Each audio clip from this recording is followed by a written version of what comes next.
तमिलनाडु विधानसभा का पहला सत्र, सदन में नए मुख्यमंत्री विजय मौजूद, और तभी गूंजा एक ऐसा बयान जिसने फिर से पूरे देश में स्टालिन की सनातन विरोधी मानसिकता पर सियासी संग्राम छेड़ दिया। उदयनिधि स्टालिन ने एक बार फिर कहा, सनातन को पूरी तरह खत्म किया जाना चाहिए। अब इस बयान पर राजनीति तेज है, बीजेपी हमलावर है और विजय की चुप्पी भी सवालों के घेरे में है। नमस्कार, आप देख रहे हैं आपका अपना न्यूज चैनल सत्य सर्वोच्च न्यूज और मैं हूं सोम।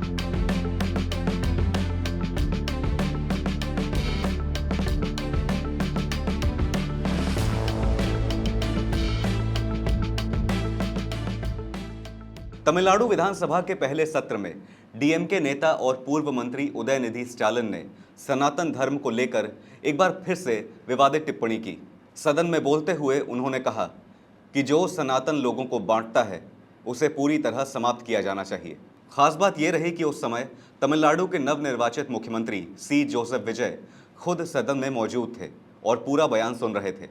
ये बयान ऐसे समय आया है जब हाल ही में हुए तमिलनाडु विधानसभा चुनावों में अभिनेता से नेता बने विजय की पार्टी टीवीके ने बड़ी जीत दर्ज करते हुए सरकार बनाई है। 234 सीटों वाली विधानसभा में टीवीके सबसे बड़ी पार्टी बनकर उभरी और विजय ने 10 मई को मुख्यमंत्री पद की शपथ ली। विधानसभा के पहले सत्र के दौरान उदयनिधि स्टालिन ने अपने पुराने रुख को दोहराते हुए कहा कि सनातनम जो समाज में भेदभाव पैदा करता है उसे खत्म किया जाना चाहिए। उनके इस बयान के बाद सदन के भीतर और बाहर दोनों जगह राजनीतिक हलचल तेज हो गई। बीजेपी ने इस बयान पर कड़ी प्रतिक्रिया दी है।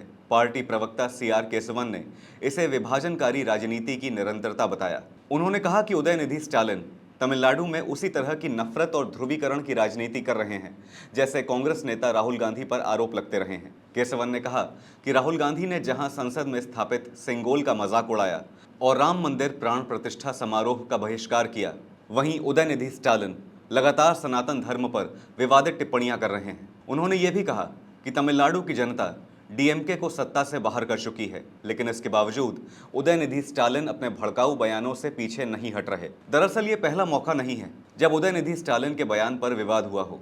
साल 2023 में भी उन्होंने सनातन धर्म की तुलना डेंगू, मलेरिया और कोरोना जैसी बीमारियों से की थी। उस बयान पर भी देश भर में भारी राजनीतिक विवाद हुआ था और कई राज्यों में उनके खिलाफ शिकायतें दर्ज हुई थीं। रिपोर्ट्स के मुताबिक मद्रास हाईकोर्ट की मदुरई बेंच पहले ही उनकी पुरानी टिप्पणी को लेकर सख्त टिप्पणी कर चुकी है। अदालत ने कहा था कि इस तरह की भाषा को हेट स्पीच के तौर पर देखा जा सकता है। हालांकि इस बार बयान विधानसभा के भीतर दिया गया है, इसलिए कानूनी स्थिति अलग मानी जा रही है। इसी दौरान उदयनिधि स्टालिन ने एक और मुद्दा उठाते हुए कहा कि तमिलनाडु सरकार के कार्यक्रमों में सबसे पहले तमिल एंथम गाया जाना चाहिए, न कि वंदे मातरम।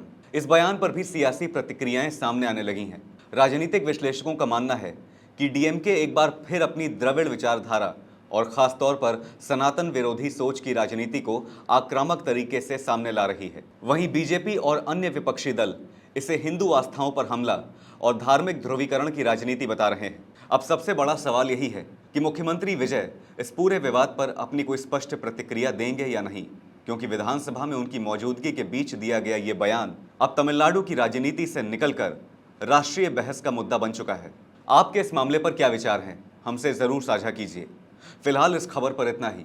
देश और दुनिया की बड़ी और अहम खबरों के लिए बने रहिए सत्य सर्वोच्च के साथ। लाइक, कमेंट, शेयर और सब्सक्राइब करना ना भूलें। अपना और अपनों का ध्यान रखें। धन्यवाद। जय हिंद।